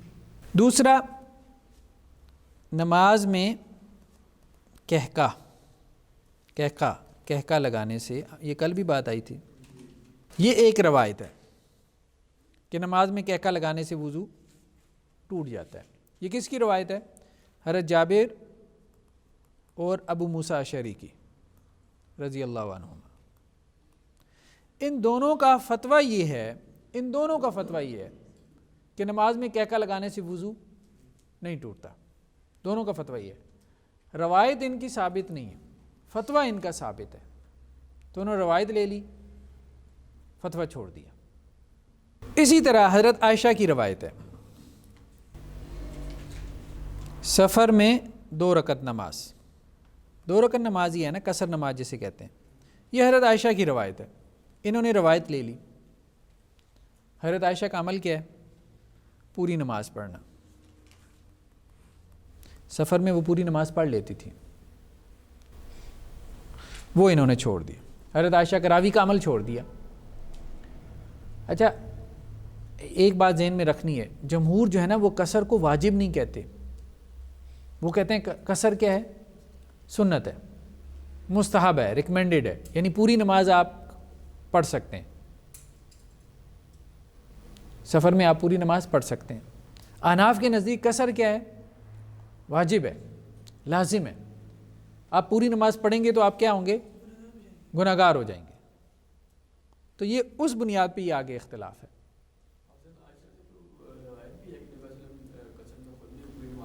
ہاں ایسے ہی ہے نا، لیکن بہرحال ایسی روایتیں ہیں نا کہ قصر کی اللہ کے رسول نے، تو انہوں نے وہ روایتیں لے لی اور عمل چھوڑ دیا حضرت عائشہ کا، کہ عمل سے یہ ثابت ہوتا تھا حضرت عائشہ کے کہ پوری نماز بھی پڑھی جا سکتی ہے، یعنی ایک آپشن ہے، وہ بھی اس آپشن کو ختم نہیں کرنا چاہیے۔ قصر تو ہے ہی ہے، سفر میں قصر تو ہے، اس کا تو کسی نے انکار نہیں کیا۔ اصل میں اختلاف یہ ہوا کہ نماز پوری پڑھی جا سکتی ہے کہ نہیں۔ جب عجیب بات یہ ہے کہ سنتیں ساری پڑھنی ہیں، فرض پورے نہیں پڑھ سکتا۔ اس لیے حضرت عبداللہ بن عمر کو کسی نے کہا تو انہوں نے کہا بھئی اس سے بہتر ہے، اگر میں نے سنتیں پڑھنی ہے اس سے بہتر ہے میں 4 فرض پڑھ لوں۔ جب اللہ نے میرے فرض آدھے کر دیے تو یہ کتنی اللاجیکل سی بات ہے کہ ساری سنتیں میں پڑھوں۔ تو سنتیں پڑھنے سے بہتر ہے فرض سارے پڑھ لیں، فرض پورے پڑھ لیں، اور ویسے بھی جماعت کے ساتھ تو پورے پڑھ ہی لیتے ہیں نا، سارے پڑھ لیتے ہیں۔ تو امام احمد بن حنبل یا امام مالک نے جو ہے وہ اپنے اصول حدیث اس طرح سے نہیں دیے، مدون صورت میں ہمیں نہیں ملتے جیسا کہ امام شافعی نے دیے، اگرچہ کچھ بحثیں ہیں امام مالک کی، لیکن اسکول آف تھاٹ یہ ایک تھا، حجازی اسکول آف تھاٹ یا مدنی اسکول آف تھاٹ یہ کہلاتا تھا۔ امام مالک کی شاگرد امام شافعی تھے، امام شافعی کے امام احمد بن حنبل تھے، تو وہ تقریباً اصول وہی رہے۔ اس پہ ہم کسی اور وقت گفتگو کریں گے، یا میرے پی ایچ ڈی کی تھیسس میں اس پہ کافی لمبی چوڑی گفتگو۔ عصر حاضر میں اجتماعی اجتہاد ایک تجزیاتی مطالعہ، تو ایک سبجیکٹ ہمارے ہاں پڑھایا جاتا ہے یونیورسٹیز میں، اس کو کہتے ہیں تاریخ الفقہ الاسلامی، فقہ اسلامی کی تاریخ، یعنی اسکول آف تھاٹ جو فقی مکاتب فکر ہیں، جورسپروڈنس کے جو اسکول آف تھاٹس ہیں، یہ کیسے ڈیولپ ہوئی ہے، ٹھیک ہے، کن لوگوں نے ان کو ڈیولپ کیا، ان کے کیا پرنسپل، یہ پوری تاریخ ہے، اس کا یہ علیحدہ سے ایک سبجیکٹ کے طور پہ پڑھائی جاتی ہے اور اس پہ کتابیں۔ تو اس پہ میں نے کچھ گفتگو کی ہے، اپنا جو تھیسس ہے پی ایچ ڈی کا، اس کے 4تھے چیپٹر میں، تو اس کو آپ دیکھیں تو بہت فائدہ ہوگا کہ کیسے صحابہ کے اندر مزاج تھا ڈیفرنٹ، ٹھیک ہے، وہ مزاج جو ہے جیسے عبداللہ بن عمر کا مزاج آگے ٹرانسفر ہوا ہے، اتباع سنت کا مزاج تھا نا، اس لیے وہ آگے تابعین میں ٹرانسفر ہوا ہے مدینہ کے اندر۔ تو مدینہ کے اندر جو اسکول آف تھاٹ پروان چڑھا ہے، اس کو عصری اسکول آف تھاٹ کہتے تھے، عصری، یعنی یہ آثار کو بہت زیادہ ترجیح دیتے تھے۔ جو کوفی اسکول آف تھاٹ تھا وہاں پہ فقاہت، قیاس، رائے، اس چیز کو بہت ترجیح دی جاتی تھی۔ اس پہ شاہ ولی اللہ دہلوی کی بحثیں اچھی ہیں، اور بھی بہت سارے لوگوں نے، ابن خلدون نے اس پہ لکھا ہے، اسی طرح وہ جو شہرستانی ہیں الملل والنحل والے، انہوں نے لکھا ہے، اور لوگوں نے لکھا ہے، تو وہ حوالے آپ نکالیں تو اس میں آپ کو مل جائے گا۔ تو بیسیکلی یہ 3 فقہ نہیں ہیں، مالکی، شافعی، حنبلی، یہ 3 فقہ نہیں ہیں۔ عام طور پہ آپ فقہ کی کتابوں میں دیکھیں گے، کمپیریٹیو فقہ کی کتابوں میں، کہ ائمہ ثلاثہ نے یہ بات کہی، یہ تینوں ایک طرف کھڑے ہوتے ہیں۔ اس کی وجہ کیا ہے؟ چین ایک ہے. یعنی اس شاگرد نے اپنے استاد سے اختلاف کیا, کتنا اختلاف کر لے گا, سمجھ رہے ہیں بات. تو وہ بیسیکلی شاگرد نے نئی فقہ تو مرتب کر دی ہے, لیکن وہ اس پورے پیراڈائم سے اتنا زیادہ نکلا نہیں ہے.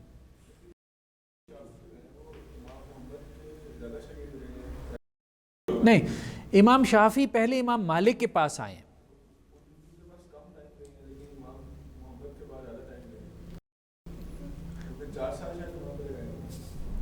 امام شافعی پہلے امام مالک کے پاس آئے ہیں, ٹھیک ہے. تو نہیں, مہینوں پہ زور نہ دیں, پہلے بات سن لیں. امام شافعی پہلے امام مالک کے پاس آئے ہیں.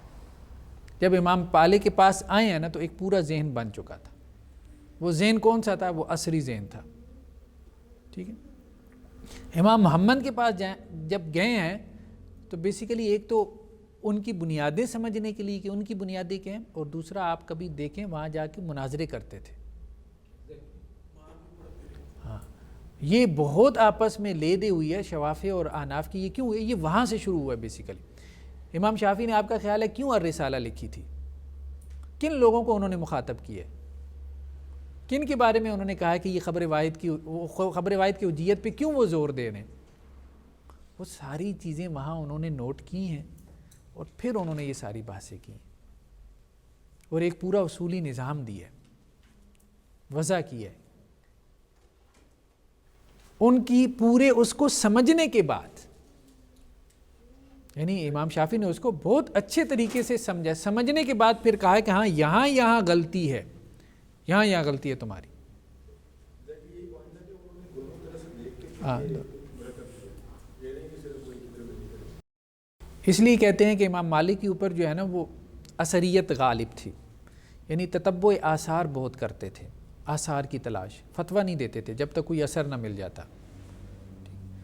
اور امام ابو حنیفہ کے ہاں فقاہت غالب تھی, ٹھیک ہے, قیاس رائے. امام شافعی نے دونوں کو جمع کیا, یعنی وہ مجمع البحرین ہے. وہ مزاج بھی امام مالک والا بھی جو عصری تھا, اور فقاہت والا بھی جو یہاں پہ تھا.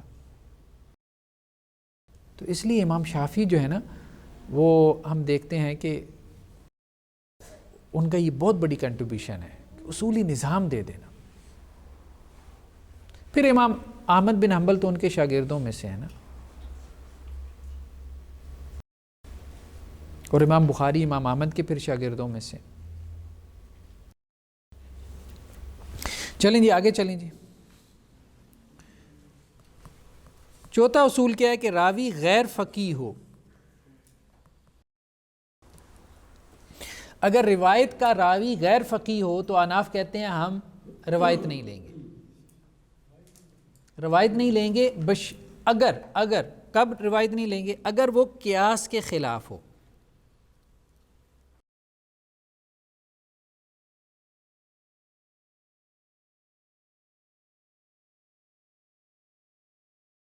روایت کا راوی اگر غیر فقیہ ہو اور روایت کس کے خلاف جاری ہو؟ قیاس کے, تو ہم قیاس لے لیں گے, روایت نہیں لیں گے.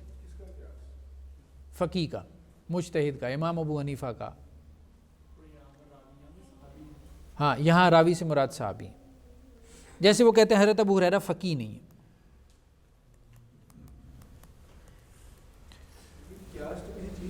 حضرت انس جو ہیں, انس وہ فقیہ نہیں ہے, جیسے حضرت بلال فقیہ نہیں ہے, جابر بن سمرہ فقیہ نہیں ہے. مثال کے طور پہ صحیح بخاری کی روایت ہے کہ اللہ کے رسول نے منع کیا ہے جانور کو جو ہے نا اس کا دودھ نہ روکو.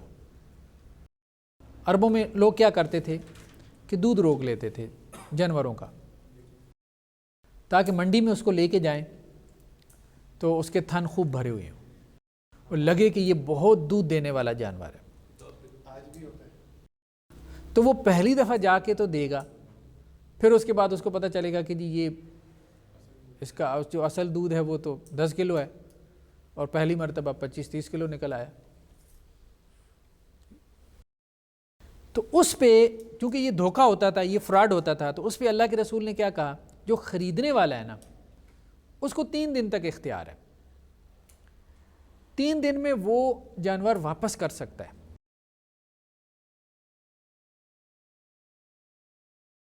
اور 3 دن میں وہ جانور واپس کر دے اور ساتھ میں 1 سا کھجوروں کا دے دے. کیوں دے دے؟ جو دودھ اس نے استعمال کیا اس کے عوض 1 سا کھجوروں کا دے دے. احناف یہ کہتے ہیں کہ یہ روایت جو ہے نا یہ قیاس کے خلاف ہے. قیاس کیا کہتا ہے؟ قیاس یہ کہتا ہے کہ جتنا دودھ استعمال کیا نا اتنی کھجوریں دے، یہ نہیں کہ 1 سا دے دے.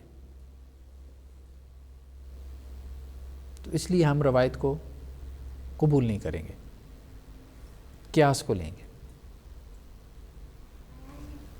لیکن قیاس میں تو یہ بھی ہے کہ جتنا دودھ استعمال کیا ہے تو اتنا چارہ بھی تو نہیں. ہاں چارہ بھی تو دی ہے. تو دوسری چیزوں کو وہ نہیں دیکھتے نا. امام ابن تیمیہ وغیرہ نے یہی بات کی ہے کہ یہ حدیث قیاس کے خلاف نہیں ہے. آپ کا غور و فکر گہرا نہیں ہے.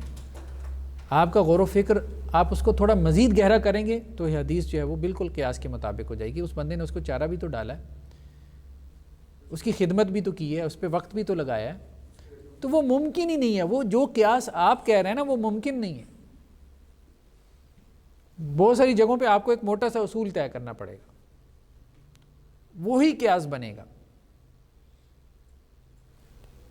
اس اصول کے تحت تو حضرت ابو ہریرہ سے منقول جتنی احادیث ہیں اس سے پہلے تو پھر یہ دیکھا جائے گا کہ اس پہ امام ابو حنیفہ کا اس کے اوپر کوئی رائے قیاس ہے یا نہیں ہے. ہاں یہی جتنی اگر 5000 پلس حضرت ابو ہریرہ سے مروی احادیث ہیں وہ تو پھر ساری وہ یہ کہتے ہیں. اچھا انہوں نے عجیب مطلب اس پہ کیا ہوا ہے. وہ یہ کہتے ہیں کہ بیسیکلی ایک ہے ضبط جو ہے وہ 2 قسم کا ہے. ایک ہے ضبط کامل اور ایک ہے ضبط ناقص. ٹھیک ہے. وہ کہتے ہیں ضبط کامل وہ ہے جو فقیہ راوی کرتا ہے. یعنی ضبط کامل یہ ہے کہ راوی جو ہے نا الفاظ پلس معنی پلس فقہی معانی یہ ایک انہوں نے اضافہ کر دیا. یعنی حدیث کا ایک لفظ ہوتا ہے، ایک اس کا معنی ہوتا ہے. اگر تو یہ 2 چیزیں ہوں تو یہ ضبط ناقص ہے. حالانکہ ہوتی یہ 2 چیزیں ہیں. وہ کہتے ہیں ساتھ میں ایک تیسری چیز ہے فقہی معنی. تو جو فقہی معنی کا تحمل نہ کر سکے، یعنی حدیث سے مسئلے نہ اخذ کر سکے، یہ نہ کر سکے کہ حدیث سے کون کون سے مسئلے نکل سکتے ہیں، اس کا ضبط ناقص ہوتا ہے. یہ انہوں نے ایک اصول بنا لیا. حالانکہ یہ بات بالکل غلط تھی. ضبط کا تعلق اس سے نہیں ہے کہ وہ فقیہ کتنا بڑا ہے. اصول حدیث کا اصل موضوع جو ہے وہ یہ نہیں ہے کہ اس سے کتنے مسئلے نکال سکتا ہے. اصل موضوع اس کا کیا ہے؟ محفوظ کرنا، رسول اللہ صلی اللہ علیہ وسلم کی بات کو محفوظ کرنا. اس طرح سے رسول اللہ صلی اللہ علیہ وسلم کی بات کو محفوظ کرنا کہ اس کے جو لغوی معنی ہیں وہ بھی کیا ہیں؟ محفوظ ہو جائے. اس کے جو فقہی معنی ہے وہ تو رہتی دنیا تک لوگ نکالتے رہیں گے. وہ ایک راوی کیسے شروع سے جو ہے وہ اس کو اخذ کر کے اور اس کو بھی ساتھ بیان کر سکتا ہے. لیکن بیسیکلی اس میں اختلاف ہے. جیسے ہم نے کہا تھا نا بہت سارے اصولوں میں ان کے ہاں بھی اختلاف ہو جاتا ہے. امام کرخی کہتے ہیں کہ یہ اصول یہ ٹھیک نہیں ہے، وہ اس کو نہیں مانتے. ٹھیک ہے. امام کرخی بڑے ائمہ میں سے نا، اصول کرخی ہے ان کی کتاب، وہ نہیں مانتے. وہ کہتے ہیں یہ کوئی اصول نہیں ہے. صحابہ میں اس قسم کی تقسیم یہ مناسب نہیں ہے کہ آپ صحابہ کو غیر فقیہ بنا کے ان کی روایات کو رد کرنا شروع کر دیں کہ ہمارے قیاس کے خلاف جا رہی ہیں. کیسی باتیں کر رہے ہو؟ یہ بیسیکلی عیسیٰ بن ابان کا اصول ہے. یہ ان سے بعد متاخرین نے لے لیا، بعد میں آنے والوں نے. لیکن متقدمین میں اختلاف ہو گیا. متقدمین جو محتاط ہیں وہ اس طرف نہیں جاتے، وہ اس اصول کو نہیں مانتے. عیسیٰ بن ابان، ہاں الف سے ابان. 5واں کیا ہے؟ حدیث کا تعلق جو ہے وہ بلوائے عامہ سے ہو، خبر واحد یعنی بلوائے عامہ. وہ کہتے ہیں اگر حدیث کا تعلق، خبر واحد کا تعلق بلوائے عامہ سے ہو تو ہم اس روایت کو قبول نہیں کریں گے. کیوں نہیں کریں گے؟ اس لیے نہیں کریں گے کہ اس کا تعلق بلوائے عامہ سے ہے، پبلک ایشوز سے ہے. بلوائے عامہ سے مطلب پبلک ایشوز یا پبلک پلیسز پہ وہ ہونے والا کام تھا. کیونکہ اس کو میجورٹی نے نریٹ نہیں کیا. جیسے وہ مثال کے طور پہ وہ کہتے ہیں نا. اب اس میں بھی دو ہیں. ایک تو یہ کہ انہوں نے کہا وہ اخبار احاد جن کا تعلق بلوائے عامہ سے ہے اور اگر ان کو نریٹ کرنے والے ایک دو ہیں وہ اخبار احاد ہیں تو ہم ان کو قبول نہیں کریں گے. تو ان میں جیسے انہوں نے مثال دی, مثال کے طور پہ رفع الیدین کی احادیث. وہ یہ کہتے ہیں رفع الیدین کی احادیث کا تعلق بلوائے عامہ سے ہے, یعنی اللہ کے رسول مسجد میں رفع الیدین کرتے تھے نا, مسجد نبوی میں, تو تمام لوگ دیکھتے تھے. جب تمام لوگ دیکھتے تھے تو تمام لوگوں کو یا ایک بڑی تعداد کو نریٹ کرنا چاہیے رفع الیدین کی حدیث. اگر بڑی تعداد نہیں نریٹ کر رہی اور یہ اخبار احاد ہیں, کم لوگ اس کو نریٹ کر رہے ہیں, تو ہم اس کو قبول نہیں کریں گے. لیکن یہ ہے کہ دوسری طرف ابن قیم وغیرہ نے جیسے یہ بات کی ہے کہ یہ بہت ساری حدیثیں یہ ان کو اخبار احاد کو یہ قبول کرتے ہیں جن کا تعلق بلوائے عامہ سے ہے. جیسے نماز میں کہکا, یہ کہتے ہیں نا نماز میں کہکا لگانے سے کیا ہے, وضو ٹوٹ جاتا ہے. وہ کہتے ہیں اب یہ سب لوگوں کا مسئلہ ہے کہ نہیں؟ سب لوگوں کا مسئلہ ہے نا. پہلی بات تو یہ کہ ہے ہی موضوع روایت, دوسرا کم از کم یہ تو مانتے ہیں نا خبر واحد ہے. کتنے لوگوں نے اس کو روایت کیا؟ تو یہ بلوائے عامہ سے متعلق مسئلہ تھا. اسی طرح وتر کی نماز کا واجب ہونا, وتر کی نماز جمہور کے نزدیک وتر کی نماز کیا ہے؟ سنت موقدہ ہے. شواف, مالکیہ, حنابلہ, محدثین کے ہاں وتر کی نماز سنت موقدہ ہے. ان کے ہاں واجب کی اصطلاح ہی نہیں ہے. ہم نے پڑھا تھا نا, یا چیز فرض ہوتی ہے یا سنت ہوتی ہے. واجب کا مطلب بھی فرض ہی ہے. انہوں نے گویا 6 نمازیں فرض کر دیں, چھٹی نماز بھی فرض کر دی نا, وتر کی نماز فرض کر دی نا, واجب کر دی, تو یہ چھٹی نماز ہوگی نا. بیسیکلی تو وتر کی نماز رات کی نماز ہے نا, وہ تو اجازت دی ہے کہ اس کو عشاء کے ساتھ پڑھ لیں, وہ تو اجازت ہے. بیسیکلی وہ علیحدہ سے نماز ہے, تہجد کی نماز, وتر کی نماز. تو انہوں نے اس کو واجب قرار دیا, یعنی لازم قرار دیا. تو اب وہ یہ کہتے ہیں کہ یہ اس کا تعلق بلوائے عامہ سے ہے. واجب ہوا تو سب مسلمانوں پہ ہوا نا. تو جب سب مسلمانوں پہ وتر کی نماز واجب ہے تو اس کو بہت زیادہ بڑی تعداد میں صحابہ نے نقل کرنا تھا کہ چھٹی نماز بھی واجب ہے رات کی. تو اخبار احاد سے آپ کیسے ثابت کر رہے ہیں اس کا وجوب؟ چھٹا کیا ہے جی؟ چھٹا یہ ہے صحابہ اور تابعین کا عمل اس کے خلاف ہو جائے. صحابہ اور تابعین کے زمانے میں لوگوں نے اس پہ عمل چھوڑ دیا, اس خبر واحد کو, تو اس خبر واحد کو بھی ہم قبول نہیں کریں گے.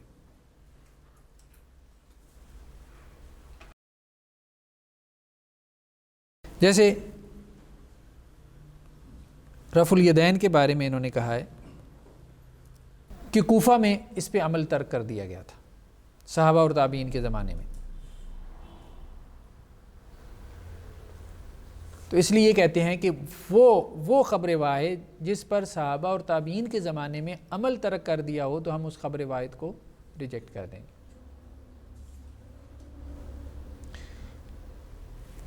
لیکن یہ چیز دلیل نہیں بنتی. اس لیے دلیل نہیں بنتی, یہ صاحب کتاب نے اس کی کچھ مثالیں دی ہیں کہ حضرت عثمان کے زمانے میں اللہ اکبر کہنا رکوع میں جاتے ہوئے اور رکوع سے اٹھتے ہوئے,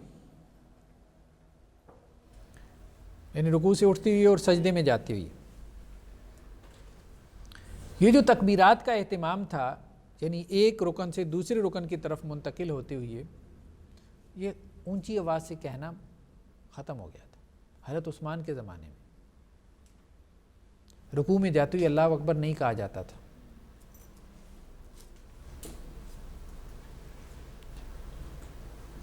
یعنی جماعت کی نماز کی بات کر رہے ہیں. حضرت علی رضی اللہ تعالی عنہ کے زمانے میں جب وہ آئے ہیں کوفہ میں, تو انہوں نے نماز پڑھائی اور رکوع میں جاتی اللہ اکبر کہا. تو بعض صحابہ نے انہیں کہا, جیسے حضرت عمران بن حسین نے اور دوسروں, کہ آپ نے ہمیں رسول اللہ علیہ وسلم کی نماز یاد کروا دی اور ہم نے یہ سنت یا تو ہم بھول گئے تھے یا ہم نے جان بوجھ کے ترک کر دی. تو یہ عین ممکن ہے کہ کوئی عمل صحابہ کے زمانے میں یا تابعین کے زمانے میں کسی وجہ سے کیا ہو جائے, ترک ہو جائے. تو عمل کوئی دلیل نہیں بنتا. اسی کو غامدی صاحب نے دلیل بنایا, تواتر عملی دلیل ہے. وہ یہ لفظ بہت استعمال کرتے ہیں. مسلمان معاشروں کا جو عمل ہے یہ دلیل ہے. مسلمان معاشروں کا عمل دلیل نہیں ہے، دلیل کتاب و سنت ہے. معاشروں کا عمل تو دلیل نہیں بنتا، پھر تو سارے مشاجرات صحابہ دلیل بن جائیں گے. کوئی دلیل نہیں، ٹھیک ہے نا. تو صحابہ کا عمل ہو یا تابعین کا عمل ہو تو یہ کوئی دلیل نہیں. رسول اللہ صلی اللہ علیہ وسلم کی واضح طور پہ احادیث تھی آپس میں نہیں لڑنا.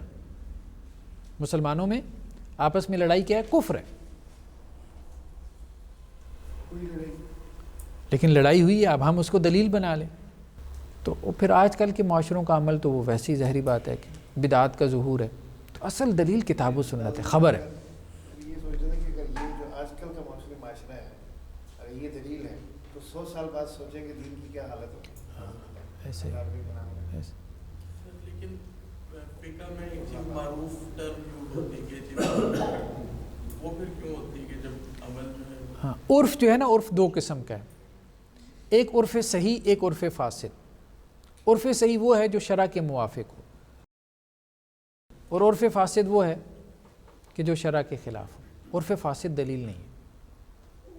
تو ایک ہی رہے گا نا، پھر وہ تو جو شرع کے خلاف نہیں ہے جو چیز وہ تو شروع سے ابھی تک چلی آ رہی ہو، یا وہ ہر دور میں وہ بھی بدلتی رہتی. نہیں، ہم یہ نہیں ہم یہ بات کر رہے ہیں کہ اصل میں دلیل کیا بن رہا ہے. دلیل عمل نہیں بن رہا، دلیل شرع بن رہی ہے.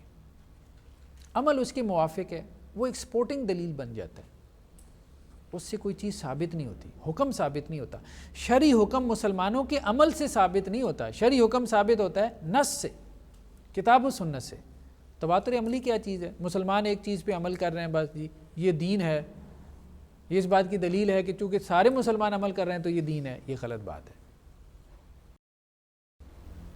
مسلمانوں کا عمل دلیل ماخذ شریعت نہیں ہے. مصادر شریعت میں کسی نے نہیں لکھا، کسی نے نہیں لکھا. عام طور پہ مصادر شریعت آپ اٹھا کے دیکھ لیں، چاروں مکاتب فکر کے.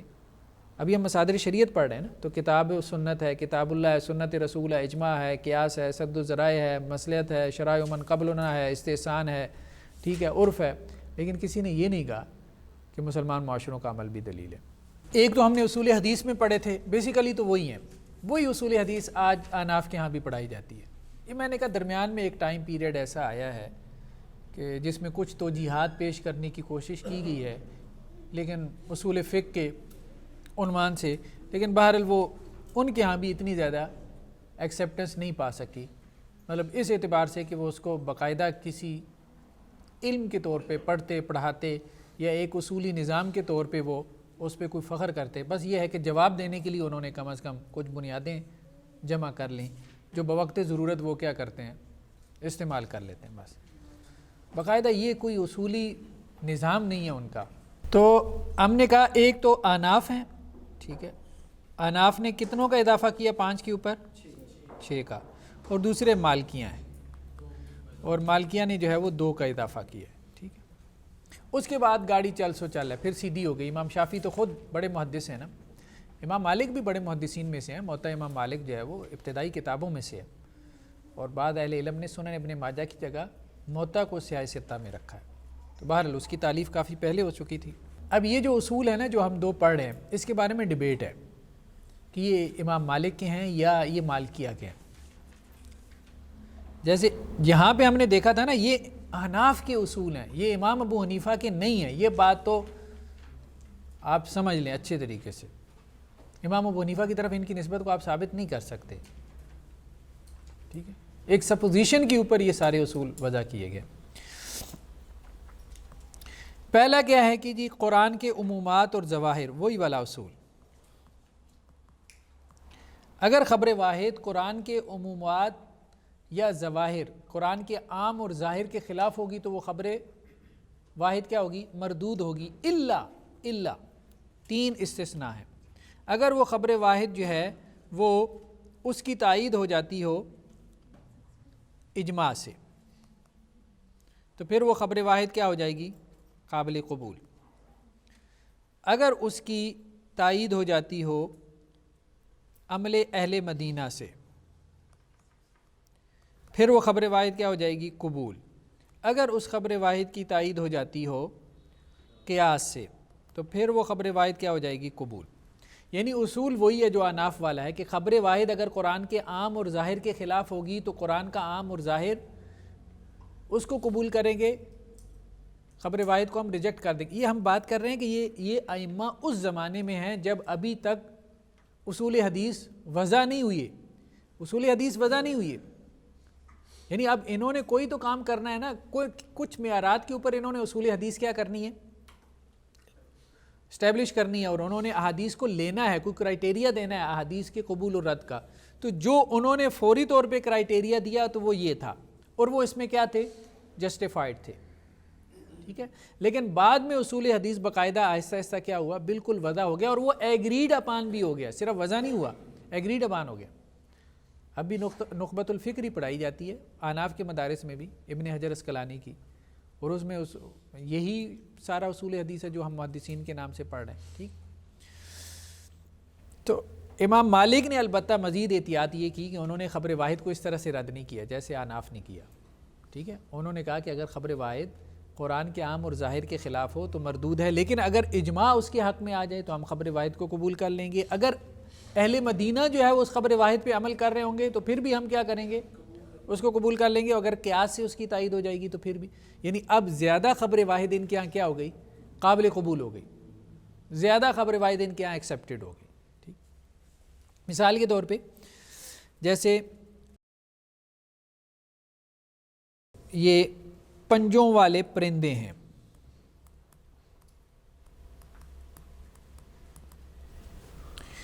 امام مالک جو ہے یہ کہتے ہیں کہ ان کی حرمت کے قائل نہیں ہیں. کوا ہے، چیل ہے، ٹھیک ہے، باز ہے، امام مالک ان کی حرمت کے قائل نہیں ہے. کیوں قائل نہیں ہے؟ وہ یہ کہتے ہیں کہ یہ قرآن کے عام اور ظاہر کے خلاف ہے. یہ حدیث جس میں ذکر ہے نا کہ پنجوں والے پرندوں سے رسول اللہ صلی اللہ علیہ وسلم نے منع کیا، قرآن کا عام اور ظاہر کیا کہتا ہے؟ انما حرم علیکم المیتہ، اللہ نے کیا حرام کیا ہے؟ 4 چیزیں، میتہ، دم، لحم خنزیر اور اچھا جو درندے ہیں، درندے وہ کہتے ہیں کہ یہ حرام ہے. شیر چیتا، اب یہ بھی خبر واحد ہے، اور وہی خبر واحد ہے جس میں پرندوں کا ذکر ہے، اسی میں درندوں کا بھی ذکر ہے کہ اللہ کے رسول صلی اللہ علیہ وسلم نے زیناب من السباع، درندوں میں سے جو انیاب والے ہیں، ٹھیک ہے، جن کے نوکیلے دانت ہیں، ان کو اللہ کے رسول صلی اللہ علیہ وسلم نے منع فرمایا، ان کو کھانے سے، ان کو حرام قرار دیا. تو یہ کہتے ہیں کہ یہ درندے یہ حرام ہے. یہ کیوں؟ کیونکہ عمل اہل مدینہ سے اس کی تائید ہوتی ہے. اہل مدینہ جو ہے وہ ان کو حرام قرار دیتے ہوئے نہیں کھاتے. تو خبر واحد کی تائید ہو گئی عمل اہل مدینہ سے، اس کے ایک حصے کی، تو وہ انہوں نے قبول کر لیا. دوسرا حصہ جو ہے وہ انہوں نے قبول نہیں کیا. کوے اور باز اور یہ چیزیں کھاتے رہیں؟ یہ ساری نہیں، کھانا نہ کھانا اور چیز ہے. ایک چیز ہے کہ وہ حرام ہے کہ نہیں، یہ فتویٰ دینا. ہو سکتا ہے کہ میں بھیڑ کو حلال سمجھتا ہوں لیکن مجھے بھیڑ کا گوشت پسند نہ ہو. عمل اہل مدینہ سے مراد میں یہ سمجھ رہا تھا کہ ان کے عمل میں اس کا کھانا تھا. نہیں، یہ ہم نہیں کہہ رہے کہ اس کا کھانا تھا. دیکھیں انہوں نے جو اصول لیا نا، وہ اصول یہ لیا کہ عمل اہل مدینہ سے اس کی تائید ہوتی ہے کہ نہیں ہوتی. یعنی درندے جو ہیں وہ اہل مدینہ نہیں کھاتے تھے اور فتویٰ بھی یہی دیتے تھے. باقیوں کے بارے میں ان کا عمل نقل ہی نہیں ہوا، نیریٹ ہی نہیں ہوا، یا کوئی فتویٰ سامنے ہی نہیں آیا.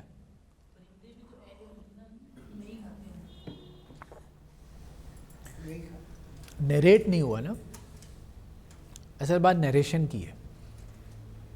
عمل اہل مدینہ، ٹھیک ہے، ایک خبر ہے نا.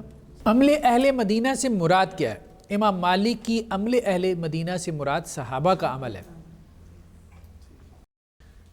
آج کے مدینہ کے لوگوں کا نہیں. سمجھ رہے ہیں میری بات؟ یہ ایک بات پہلے سمجھ لیں پھر آگے سوال کو ایڈریس کرتے ہیں. صحابہ کا عمل ہے. اہل مدینہ سے مراد امام مالک کے نزدیک صحابہ ہیں. مالکیہ کے نزدیک صحابہ کے بعد والے بھی شامل ہیں. اس بات کو اہل علم نے اچھے طریقے سے واضح کیا. ابن تیمیہ نے اس نقطے کو واضح کیا کہ امام مالک جب عمل اہل مدینہ کو حجت کہتے ہیں تو ان کے نزدیک صحابہ کا عمل ہوتا ہے, اور صحابہ کا عمل ان کے لیے کیا ہے؟ ایک خبر ہے. یہ بات ذہن میں رکھیں. صحابہ کا عمل امام مالک کے لیے ایک خبر ہے. درمیان میں کچھ نسلیں گزری ہیں. جیسے مثال کے طور پہ امام محمد جب آئے ہیں امام مالک سے پڑھنے کے لیے, مدینہ میں آئے ہیں, تو سا کی مقدار میں بحث ہو گئی. سا کتنا ہے؟ صدقہ فطر جو ہم نکالتے ہیں, 1 سا نکالنا ہے, نصف سا نکالنا ہے.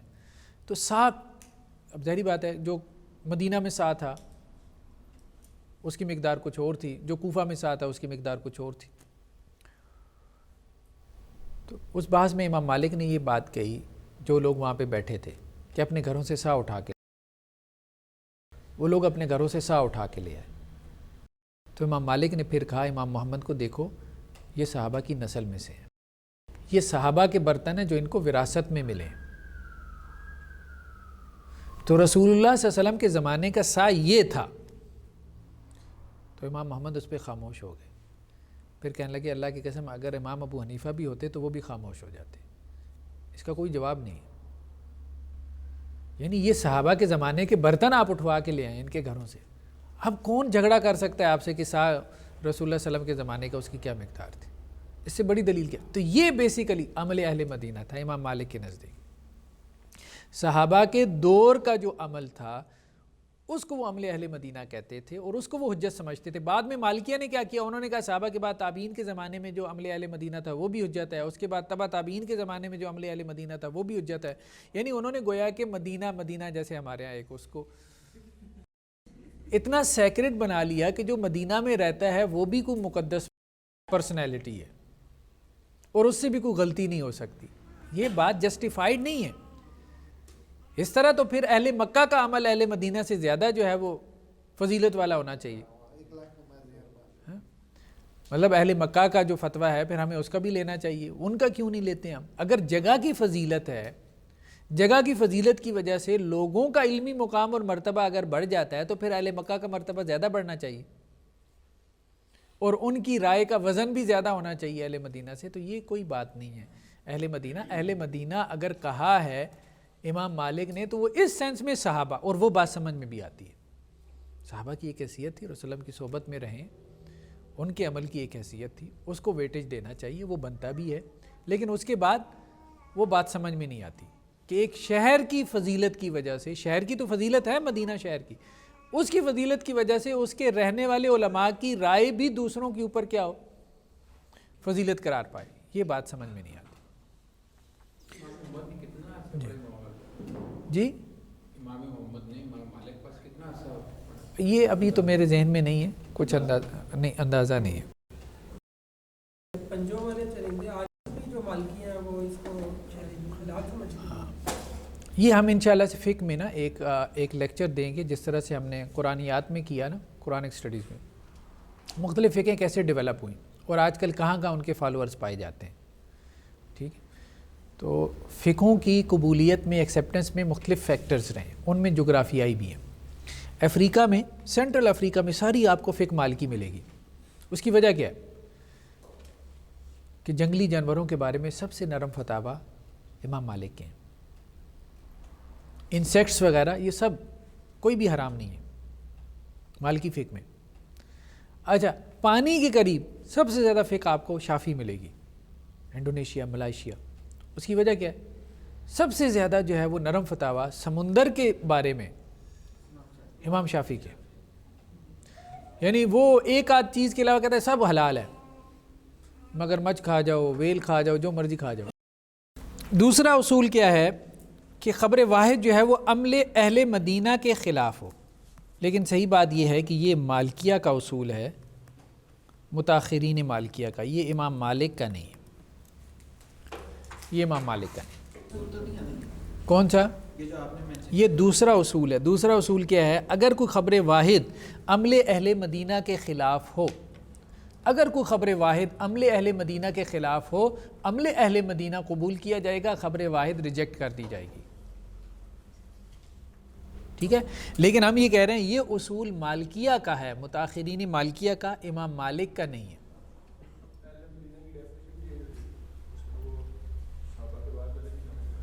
ہاں مالکیہ یہی کہتے ہیں نا، وہ کہتے ہیں صحابہ اور پلس بعد والے زمانے، وہ اس میں وہ بھی شامل کرتے ہیں جب تک ان کی فقہ مدون ہو رہی تھی بس اس وقت تک. وہ ایکسیپٹنس کی ریجیکشن ہے. وہ تو دیکھیں نا، وہ تو قرآن کے عموم اور ظواہر کی بات ہو رہی تھی نا، اصل اصول وہ تھا. یہاں پہ اصل اصول ہی ہے کہ خبر واحد قرآن سے نہیں کنٹرڈکٹ کر رہی. خبر واحد کس سے کنٹرڈکٹ کر رہی؟ عمل اہل مدینہ.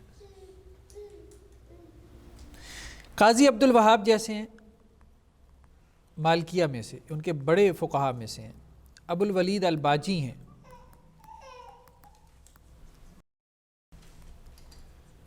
یہ دونوں یہ کہتے ہیں کہ امام مالک کا اصول نہیں ہے.